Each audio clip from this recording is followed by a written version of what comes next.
ಯಾರೂ ಒತ್ತಾಯಪೂರ್ವಕವಾಗಿ ಭೂಮಿಯನ್ನ ಪಡೆಯಲು ಸಾಧ್ಯ ಇಲ್ಲ. ಸ್ವ ಇಚ್ಛೆಯಿಂದ ಕೊಡ್ತಾರೆ, ನಾವು ಅದನ್ನ ಕನ್ಸಿಡರ್ ಮಾಡ್ತೀವಿ ಅಂತ ಪ್ರಿಯಾಂಕ್ ಖರ್ಗೆ ಹೇಳಿದ್ದಾರೆ. 90ರಿಂದ 95% ಒಪ್ಪಿಗೆ ಆದ್ರೆ ಆಗ ಲಾ ಅಪ್ಲೈ ಆಗುತ್ತೆ. ದೇವನಹಳ್ಳಿ, ಚನ್ನರಾಯಪಟ್ಟಣದಲ್ಲಿ ನಾವು ಮಾಡಿಲ್ವಾ ಅಗ್ರಿಕಲ್ಚರ್ ಝೋನ್ ಅಂತ ಡಿಕ್ಲೇರ್ ಮಾಡಿದ್ವಿ. ಈಗ ಕೆಲವರು ಇಂಡಸ್ಟ್ರಿ ಮಾಡಬೇಕು ಅಂತ ಬಂದಿದ್ದಾರೆ. ಅದನ್ನ ಪರಿಶೀಲನೆ ಮಾಡಿ ನಾವು ತೀರ್ಮಾನಕ್ಕೆ ಬರ್ತೀವಿ ಅಂತ ಹೇಳಿ ಬಿಡದಿ ಟೌನ್ಶಿಪ್ ಕಾಳಗಕ್ಕೆ ಸಂಬಂಧಪಟ್ಟ ಹಾಗೆ ಗೃಹ ಸಚಿವ ಪ್ರಿಯಾಂಕ್ ಖರ್ಗೆ ಪ್ರತಿಕ್ರಿಯೆಯನ್ನ ಕೊಟ್ಟಿದ್ದಾರೆ. ಯಾರು ಒತ್ತಾಯಪೂರ್ವಕವಾಗಿ ಜಬರ್ದಸ್ತಿ ಮಾಡಿ ಲ್ಯಾಂಡ್ ತಗೊಳಕ್ ಆಗೋದಿಲ್ಲ.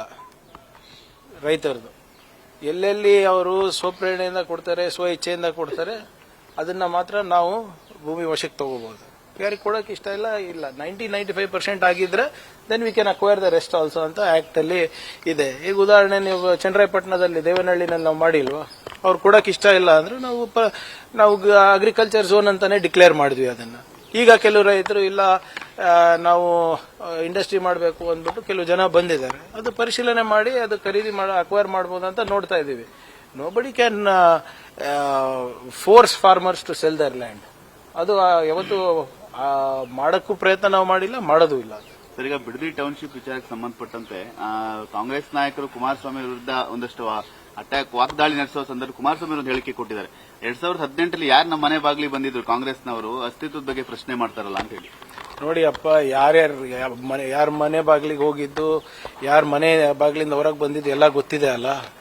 ಸರ್ಕಾರ ಯಾಕೆ ಬಿತ್ತು ಅಂತ ಗೊತ್ತಿಲ್ವಾ ನಮಗೆ?